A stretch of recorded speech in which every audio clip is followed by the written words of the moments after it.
In this section, we will explore through various concepts of methods.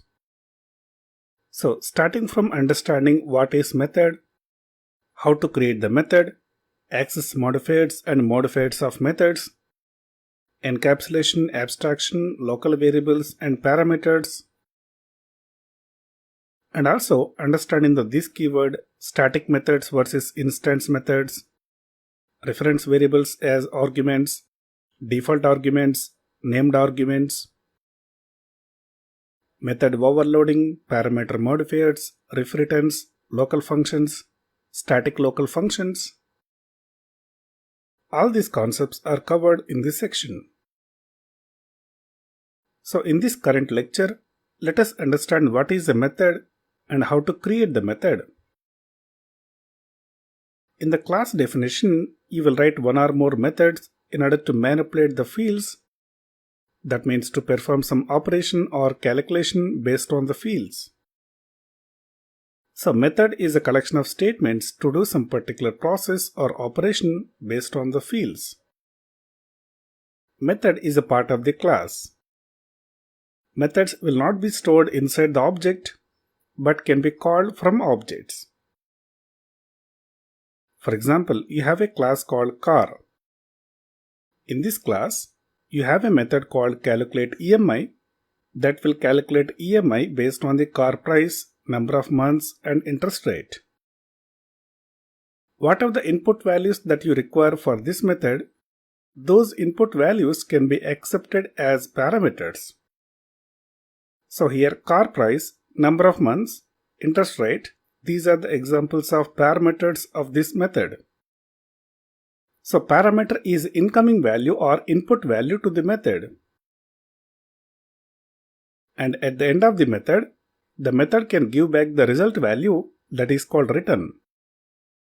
So this returned value will be passed to the method caller from where the method is originally invoked. Generally, you will call the method in the main method. So this returned value will be passed to the main method to the statement where the calculate EMI method is called. So in the real-time projects, whenever you have a requirement to perform some process or calculation, definitely you will use methods. How to create the method? You will write the method name and in the brackets you will write one or more parameters. Parameters are optional. That means a method can be created without any parameter. So if you feel the method doesn't require any input values from external location, you can create a method without parameters. For every parameter, you require to define the type followed by the parameter name. For example, you will define like int x.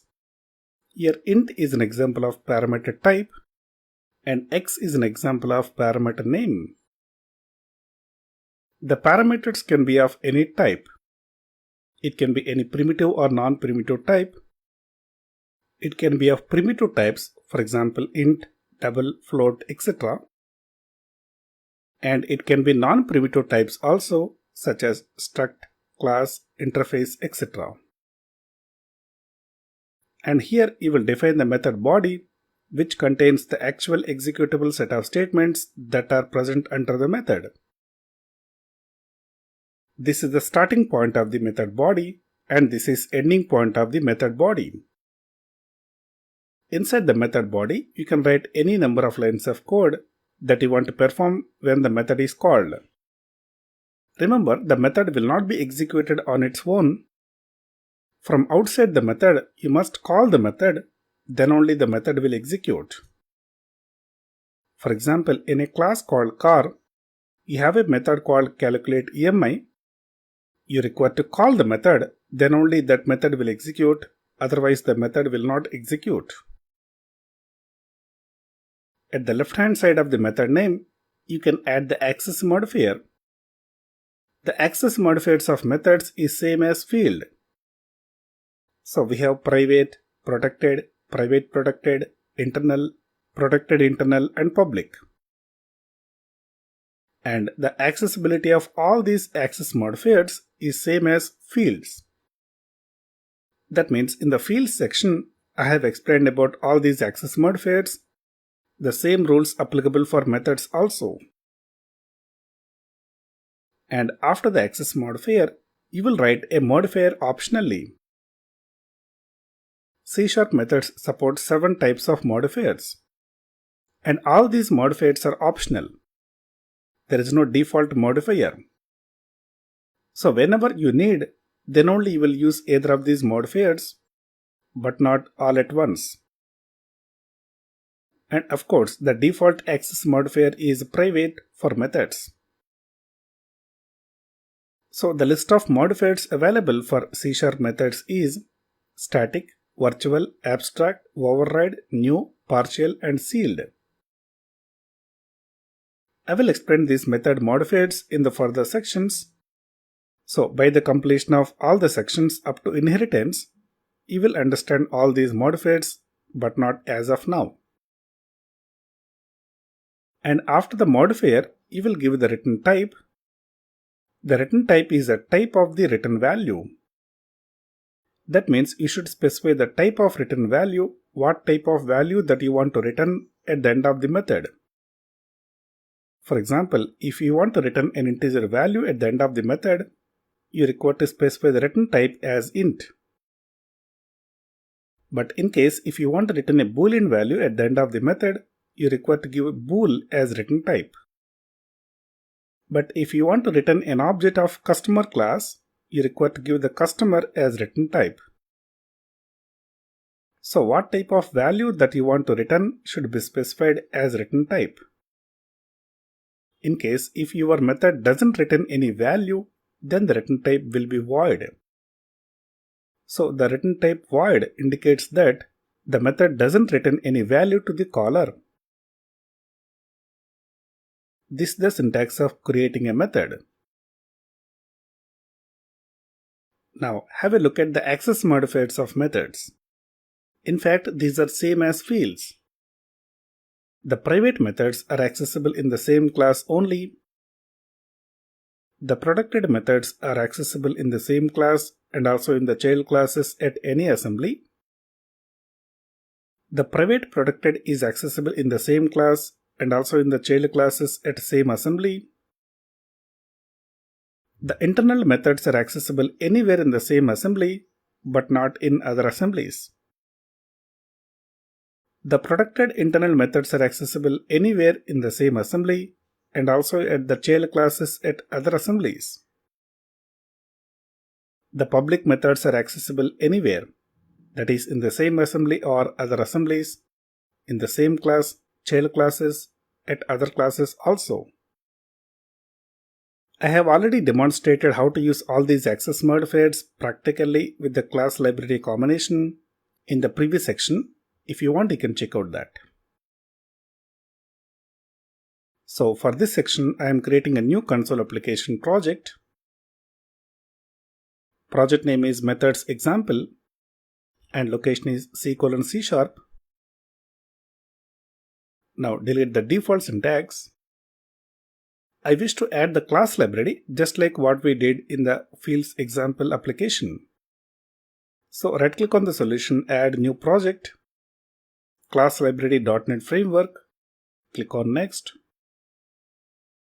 Specify the project name, it can be anything.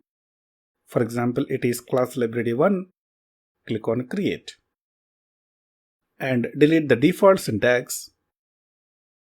So the class1.cs is under the class library 1, the program.cs is under the console application project. The class library will be compiled as a DLL file and we require to add the reference of that DLL file into the console application so that all the classes that are present under the class library project are accessible in the console application. In real-time projects, it's a good habit to add the reusable classes in the class library and reference them, that means access them in the console application project. So right-click on the console application project, that is methods example, add reference, go to projects, check the checkbox class library 1 and click on OK. So successfully we have added the reference of class library1 in the console application. Now I am writing the code in the class library1. I am copying and pasting all the code of the fields example application, that is the product class with so and so fields, constant and constructor. Earlier we have used the constructor to initialize the read-only field. And also come to the program.cs, which is a part of console application project. I am copying and pasting all the code of the console application that we have developed already in the fields example section. So we are creating 3 reference variables and 3 objects. We are initializing the fields of the product class and displaying all the data. So the application works normally as expected. Now in the product class, that is in the class library, I would like to add a method. Suppose the requirement is based on the cost of the product, we have to calculate the tax. Suppose the requirement is, suppose if the cost of the product is less than or equal to 20,000, then tax equal to 10% on the cost. But in case if the cost is greater than 20,000, then tax equal to 12.5%. So we require another field to store the tax of the product. So I am declaring a field in the product class, that is public double tax. And we cannot simply assign the tax value as any hard-coded value. To find out the tax, some calculation or process is involved, right? So that is the motivation to create the method. Means we are going to create a method to calculate the tax based on the cost and assign the calculated tax inside the tax field. So creating a method, the access modifier is public. That means the method is accessible in other assemblies also, that is in the console application also. Remember, we are currently in the class library. This method is going to be used in the console application project in future. And I don't want to give any modifier as of now, such as static, virtual, etc. And then we should provide the return type, but I don't want to return any value from this method. So the method return type is void.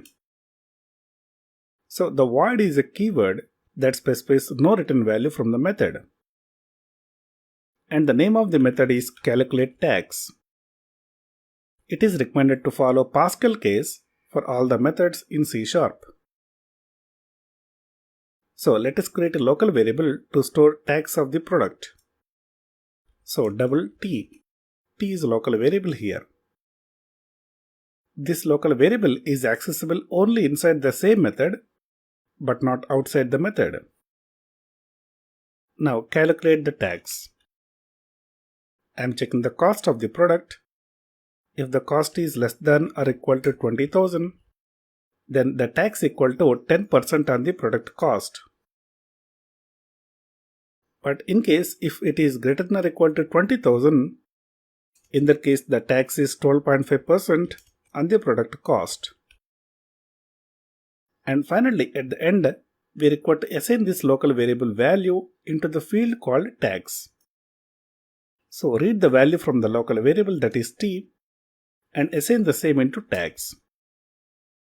Notice in the instance method called calculate tax, we can access all the instance fields. So that is the reason directly we can access the field, that is cost, without redeclaring it in the method.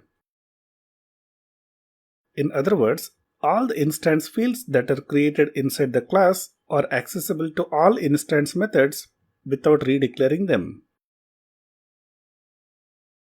So overall, what you understand is method is a collection of statements that involves in some logic to do some process based on the fields.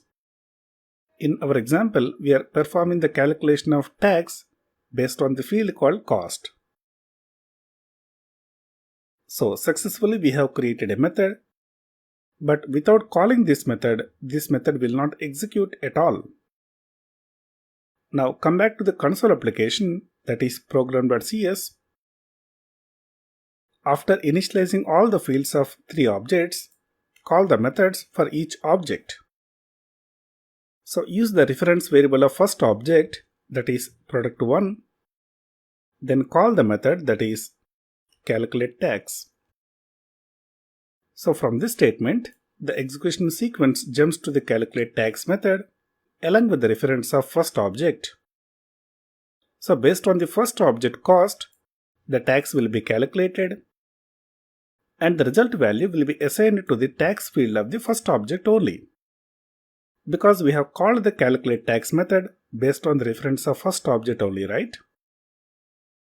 So by default, the fields, that is cost and tax, will be accessed from the first object. At that time, the current object is the first object itself.